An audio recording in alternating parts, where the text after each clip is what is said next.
The high-pitched alarm sliced through the air of Intergalactic Veterinary Station Epsilon 9, causing Dr. Zarnok's four eye stalks to twitch with irritation.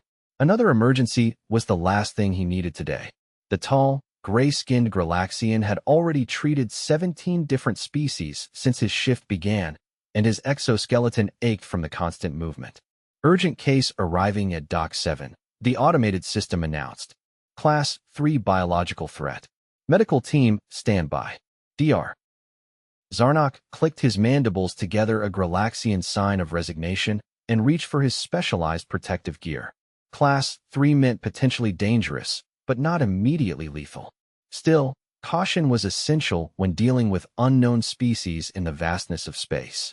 Prepare quarantine room 4, he instructed his assistant, a small hovering medical droid named MED-8, and activate the biohazard protocols. The droid beeped affirmatively and zoomed away to make preparations. Dr. Zarnok finished sealing his protective suit, ensuring his four arms were properly inserted into the specialized sleeves. Whatever was coming through those doors, he would be ready. When the airlock hissed open, Dr. Zarnok did not expect to see a human walking calmly into his medical bay, carrying what appeared to be a small, wriggling creature wrapped in some kind of fabric. "Thank goodness you're open," the human male said, his face showing signs of distress. "I need help right away." Dr. Zarnok approached cautiously. Humans were relatively new to the galactic community, having achieved faster-than-light travel only 20 Earth years ago. They were still considered unpredictable by many species. "I am Dr. Zarnok, chief veterinarian of this station. What seems to be the emergency?" He kept his distance, eyeing the bundle in the human's arms warily. "I'm Quinn Teller, xenobiologist from Earth Research Vessel Horizon. This is Rex."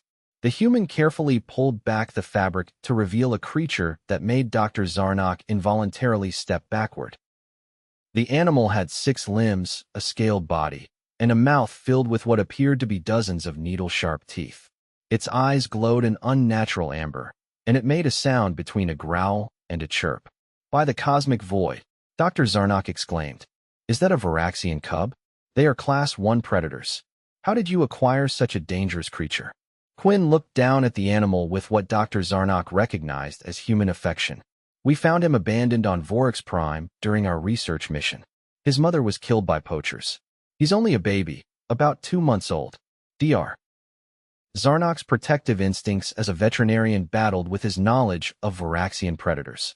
Human Quinn, Voraxians are apex predators known across 12 systems for their aggressive nature and venomous bite. Adult specimens can devour creatures 3 times their size. "I know what they are," Quinn replied, stroking the creature's head. "That's why I brought him here. He's been getting more aggressive lately, trying to bite everything including me." He held up his arm, showing a protective sleeve covered in small puncture marks. "I think something's wrong with him." Dr. Zarnok gestured toward the examination room. "Please place the creature in the containment field on the table. I need to examine it without risk of injury to either of us." Quinn walked to the examination table, but hesitated before setting the cub down. "He gets anxious when I'm not holding him." "That creature could sever your hand with one bite," Dr. Zarnok warned. "Its toxin glands will be developing now, making each bite potentially lethal." Reluctantly, Quinn placed the Voraxian cub on the table. Immediately, a gentle blue force field shimmered into existence around it. The cub prowled the perimeter, making distressed sounds and occasionally snapping at the invisible barrier. Dr. Zarnok approached the table, his scanner extended toward the creature. "How long have you had this specimen?" 3 weeks, Quinn answered. He was perfectly fine until about 4 days ago when he started this biting behavior. The scanner beeped as it collected data, projecting a 3-dimensional image of the cub's internal anatomy. Dr. Zarnok studied the readings with growing concern. "This creature is experiencing severe pain in its oral cavity," he announced. "The secondary row of teeth is beginning to emerge, and there appears to be inflammation throughout the gums." The Voraxian cub suddenly lunged at the force field, its jaws snapping just inches from Dr. Zarnok's face. The veterinarian stumbled backward, all 4 of his eye stalks retracted in fear. "This is extremely dangerous," Dr. Zarnok said, his voice pitched higher than normal. "Voraxian cubs in teething pain have been known to attack, and kill their own kind. I recommend immediate sedation and possible separation from all sentient beings until this phase passes. To Dr. Zarnok's surprise, Quinn laughed. He's not trying to kill anyone, Doctor. He's teething. He just needs something to chew on. Dr. Zarnok stared at the human in disbelief. Did you not hear me? Teething Voraxians are among the most dangerous juvenile predators in the known galaxy. Their bite force is already strong enough to crush durasteel. Quinn reached into his bag and pulled out what appeared to be a synthetic bone-shaped object. On Earth, we give teething puppies toys to help with the discomfort. I bet this would work for Rex too. You want to give a toy to a Voraxian predator? Dr. Zarnok's voice was filled with incredulity. Human Quinn, I fear you do not understand the gravity of, can you lower the force field, please? Quinn interrupted. I promise it'll be fine. Every instinct in Dr. Zarnok's body told him this was a terrible idea, but humans had a reputation for unusual approaches that occasionally yielded results. With great reluctance, he instructed MED-8 to lower the force field partially, just enough for Quinn to place the toy inside, without allowing the cub to escape. Quinn carefully slid the synthetic bone through the gap in the field. The Voraxian cub immediately pounced on it, its powerful jaws clamping down on the material. Instead of shredding it instantly as Dr. Zarnok expected, the cub settled down on the table, gnawing contentedly on the toy. See? Quinn said with obvious pride.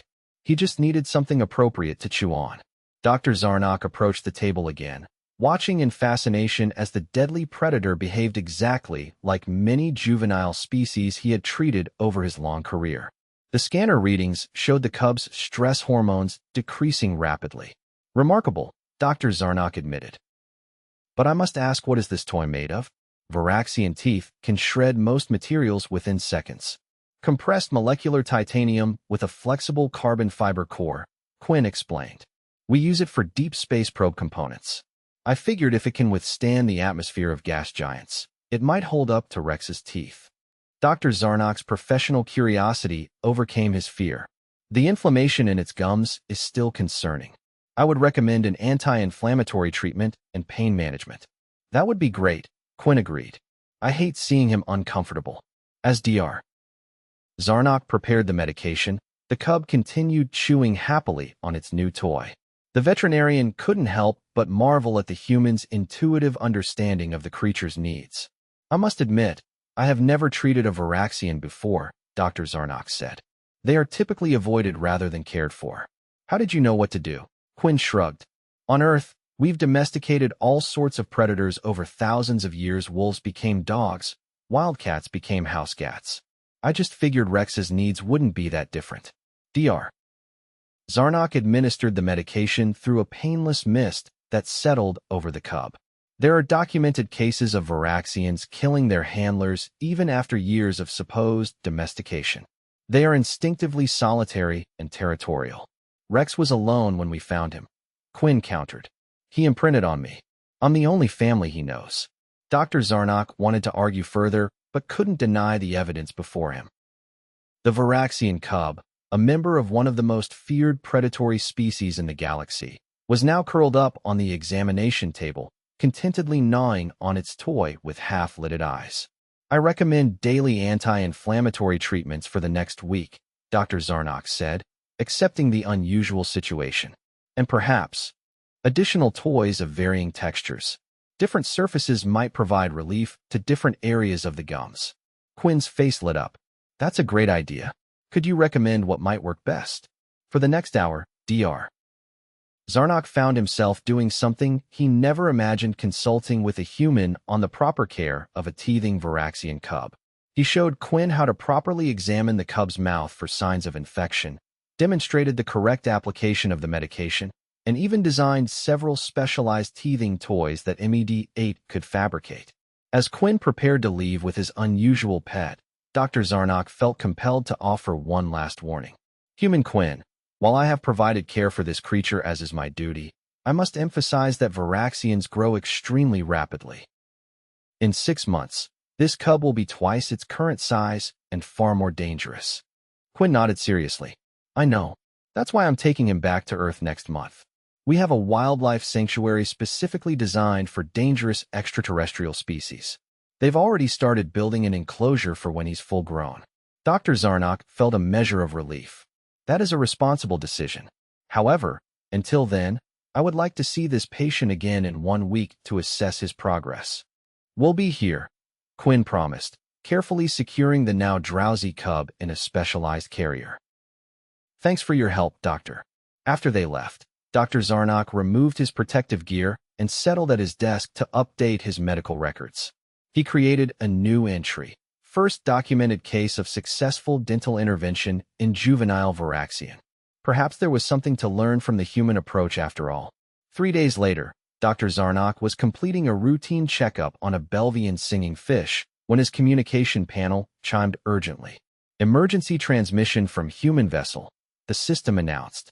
Priority medical alert. Dr. Zarnok's heart sank. He had a terrible feeling he knew exactly what this was about. Accept transmission, he ordered. The screen flickered to life, showing Quinn's face. The human appeared distressed, with a visible laceration across his cheek. Dr. Zarnok, something's wrong with Rex. The toys aren't working anymore, and he's become extremely aggressive. He bit me when I tried to administer the medication. Dr. Zarnok could hear the creature's furious growls in the background. Human Quinn, where's the Voraxian now? I managed to get him into his reinforced carrier, but he's trying to break out. I don't think it will hold him much longer. Bring him to the station immediately, Dr. Zarnok instructed. I will prepare for your arrival. Do not attempt to handle him again without proper protection. Quinn nodded grimly before ending the transmission. Dr. Zarnok immediately began preparations, ordering MED-8 to set up the strongest containment field available and gathering specialized equipment for potentially dangerous cases. When Quinn arrived 30 minutes later, the situation had clearly deteriorated. The carrier was shaking violently as the Voraxian cub threw itself against the reinforced walls, and the sounds emanating from within were no longer the chirps of a juvenile, but the full-throated roars of a predator. Place the carrier directly in the containment field, Dr. Zarnok instructed, maintaining a safe distance. The field will extend into the carrier once activated, immobilizing the creature temporarily. Quinn did as instructed, his movements careful despite his obvious concern for the animal. Dr. Zarnok noted that the human's wound had been hastily treated but would require proper medical attention. Your injury needs treatment, he pointed out. Rex comes first, Quinn insisted. Something's really wrong with him. This isn't normal teething behavior. Once the carrier was secured, Dr. Zarnok activated the containment field. The blue energy spread through the carrier's ventilation holes, and the violent movement inside gradually subsided. I've calibrated the field to restrict movement without causing discomfort, Dr. Zarnok explained. Now I can safely scan him. He approached with his advanced scanner, directing it at the carrier. The three-dimensional projection appeared above his diagnostic panel, showing the cub's internal systems in detail.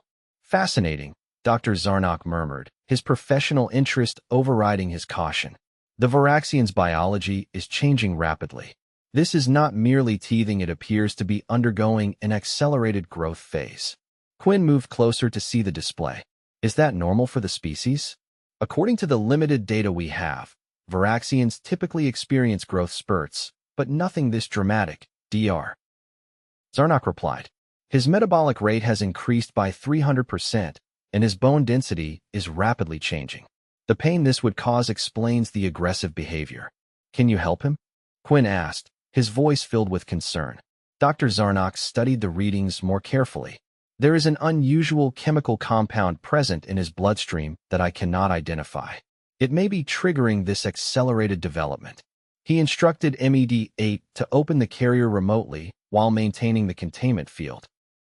As the door slid open, they got their first clear view of the Voraxian cub, except it no longer resembled the creature Dr. Zarnok had treated days earlier. Rex had grown nearly twice in size. His scales had darkened to a deep crimson, and the bony ridges along his spine were now prominently visible. His amber eyes glowed with an unnatural intensity, and when he opened his mouth in a silent roar against the containment field, they could see that both rows of teeth had fully emerged. This is not normal development, Dr. Zarnok stated firmly.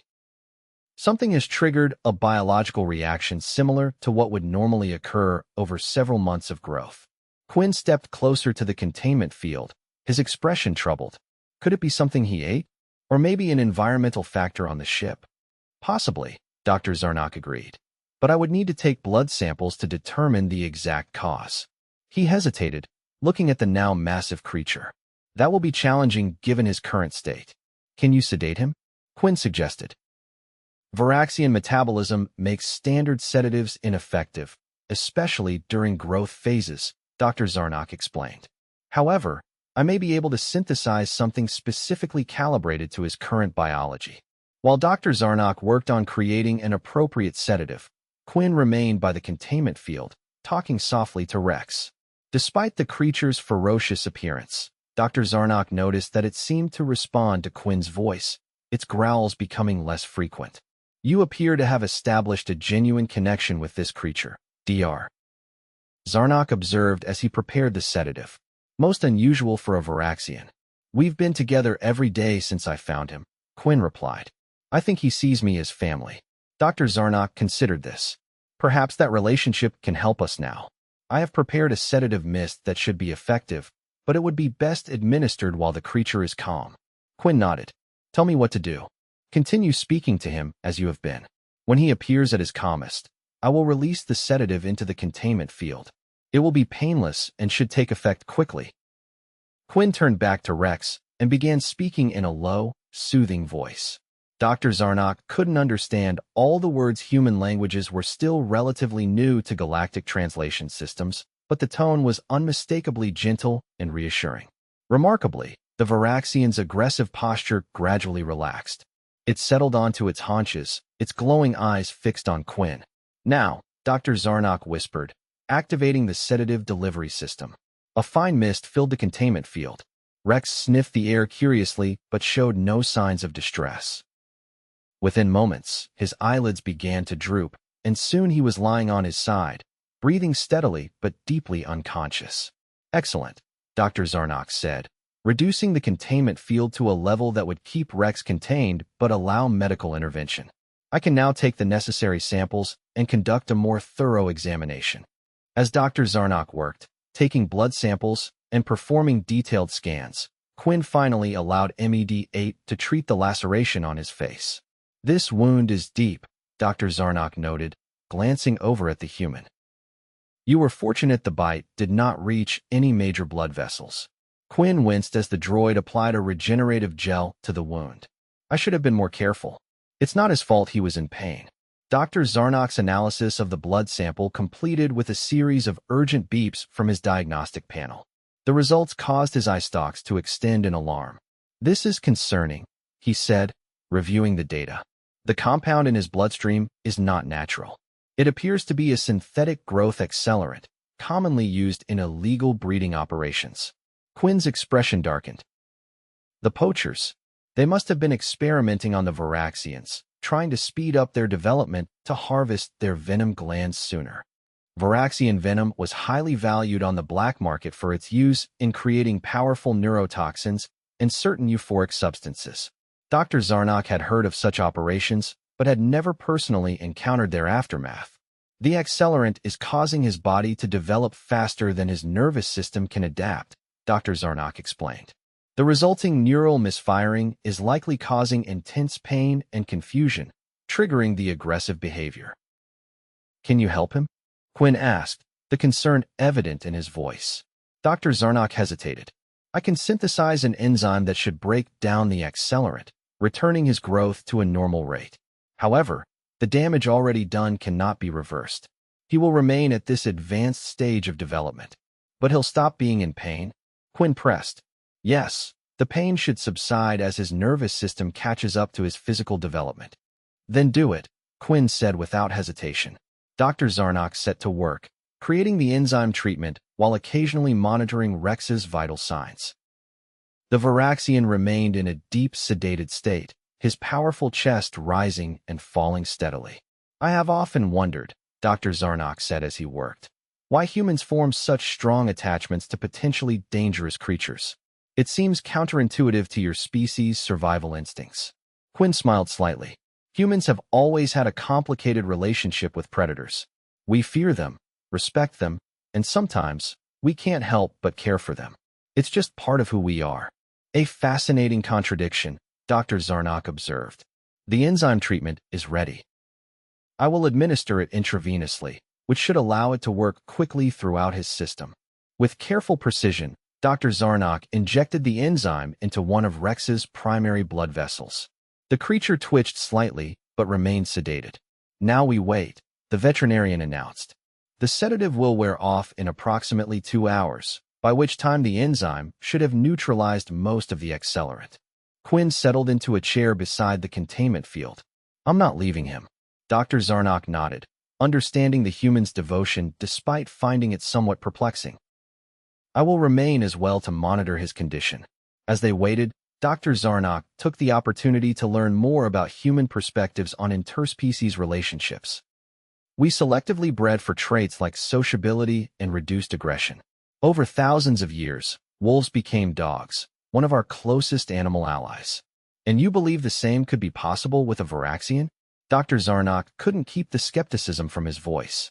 Quinn looked thoughtfully at the sleeping creature. Not exactly the same, no? Rex will always be wild at heart. But that doesn't mean we can't have a relationship based on mutual respect and understanding. Dr. Zarnok's monitoring equipment beeped, drawing his attention. The enzyme is working effectively. The accelerant is breaking down at the expected rate. Quinn's relief was visible. So he'll be okay? His physical condition should stabilize, Dr. Zarnok confirmed. However, I must caution you, this experience may have lasting effects on his behavior. Traumatic developmental events often do. Before Quinn could respond, Rex began to stir. The sedative was wearing off earlier than expected, another side effect of his unusual metabolism. Stand back, Dr. Zarnok warned, strengthening the containment field. We must observe his behavior before making any decisions about further treatment. Rex's eyes opened. The amber glow slightly dimmed compared to earlier.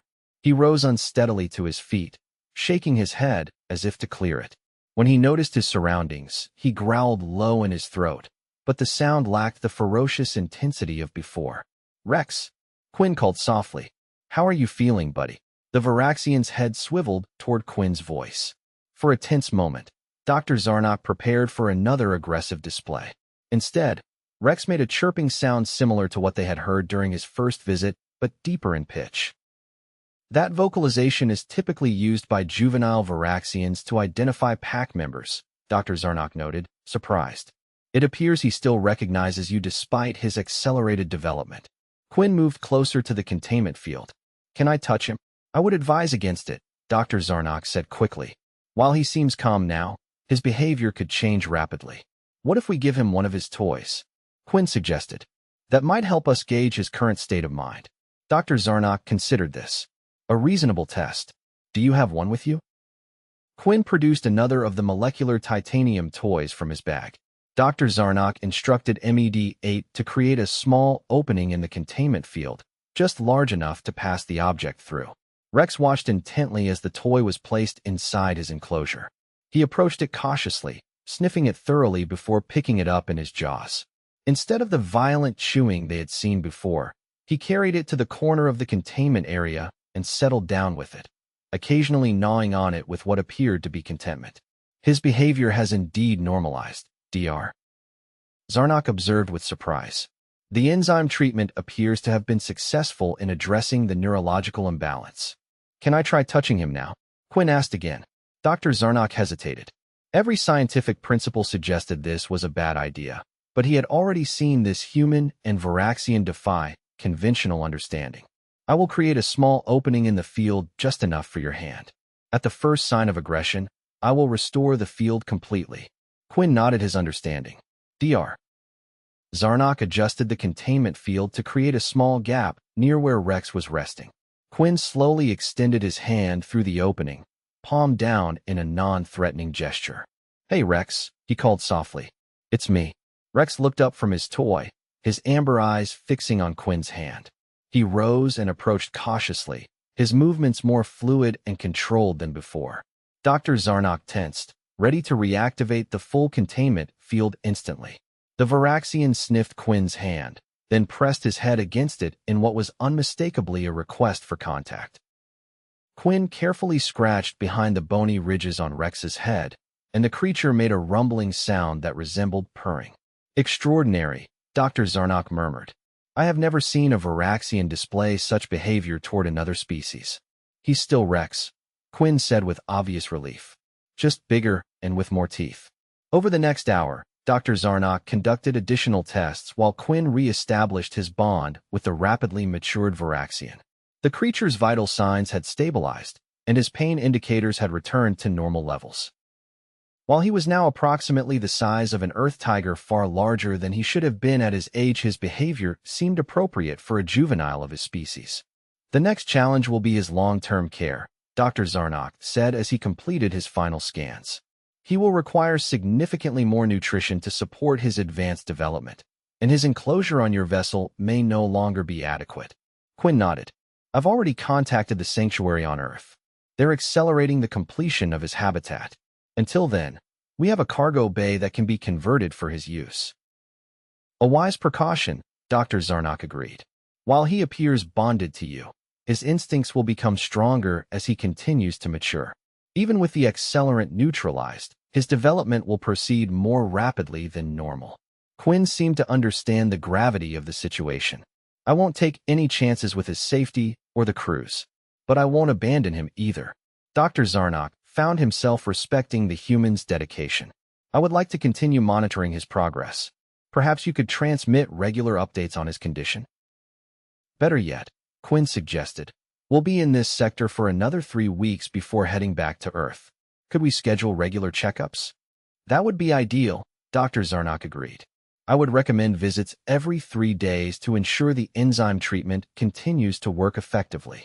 As they prepared to transport Rex back to Quinn's ship, Dr. Zarnok provided detailed instructions for his care, dietary requirements, exercise needs, and signs of potential complications to watch for. Quinn absorbed the information eagerly, making notes on his personal device. "One last thing, Dr. Zarnok said as they prepared to leave. "I have fabricated several new toys of varying densities and textures." While his teething phase appears to have accelerated to completion, Voraxians continue to use oral manipulation as a way to explore their environment. These may help keep him mentally stimulated. Quinn accepted the collection of specially designed objects with gratitude. "Thank you, Doctor, for everything. I am merely fulfilling my duty as a veterinarian," Dr. Zarnok replied, though he felt an unusual sense of satisfaction in this particular case. As Quinn guided the containment transport carrying Rex toward the docking bay, Dr. Zarnok found himself contemplating the unusual partnership he had witnessed. Perhaps there was more to learn about interspecies relationships than he had previously considered. Over the following weeks, Quinn brought Rex for regular checkups as promised. Each visit revealed a Voraxian who was physically thriving and behaviorally stable, despite his artificially accelerated development. The bond between human and predator remained strong, defying all conventional understanding of Voraxian psychology. During their final visit before departing for Earth, Dr. Zarnok performed a comprehensive evaluation to ensure Rex was fit for the long journey. His development has stabilized at approximately the equivalent of a 2-year-old Voraxian, despite being only months old chronologically, Dr. Zarnok explained as he reviewed the final scans.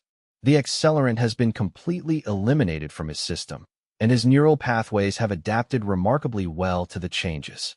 Quinn watched as Rex explored the examination room within his containment field, his movements powerful yet controlled.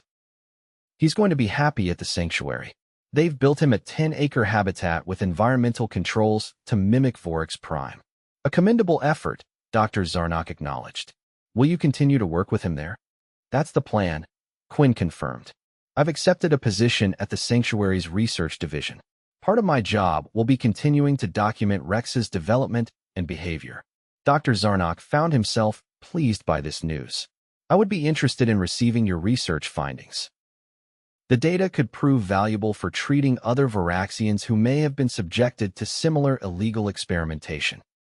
This contains everything you might need for basic treatment during your journey to Earth," he explained. including additional enzyme treatments should any residual accelerant reactivate, though that is highly unlikely at this point. Quinn accepted the kit gratefully. You've gone above and beyond, Doctor. I don't know how to thank you. Your approach to Rex's initial problem, recognizing his teething and providing an appropriate solution, was quite insightful, Dr. Zarnok admitted. I have incorporated similar techniques into my treatment protocols for other juvenile predatory species. So perhaps it is I who should thank you. With final instructions given and data transferred to Quinn's medical systems, it was time for them to depart. Dr. Zarnok accompanied them to the docking bay, watching as Rex was securely loaded into the specialized transport container that would keep him comfortable during the journey back to the human vessel. Safe travels, human Quinn, Dr. Zarnok said formally. And to you as well, Rex of Vorax Prime. As if understanding the farewell, Rex made the chirping sound that had become familiar during their visits, his way of acknowledging those he considered non-threatening. Once they had departed, Dr. Zarnok returned to his medical bay and updated his final entry in Rex's case file. He added a personal note that would have surprised his colleagues. This case has demonstrated that even the most fearsome predators may form meaningful bonds with other species under the right circumstances. The human approach, while initially appearing reckless, proved insightful in addressing both physical and psychological needs. Perhaps there is wisdom in occasionally setting aside our preconceptions about dangerous species and recognizing the individual before us. 6 months later, Dr. Zarnok received a data package from Earth.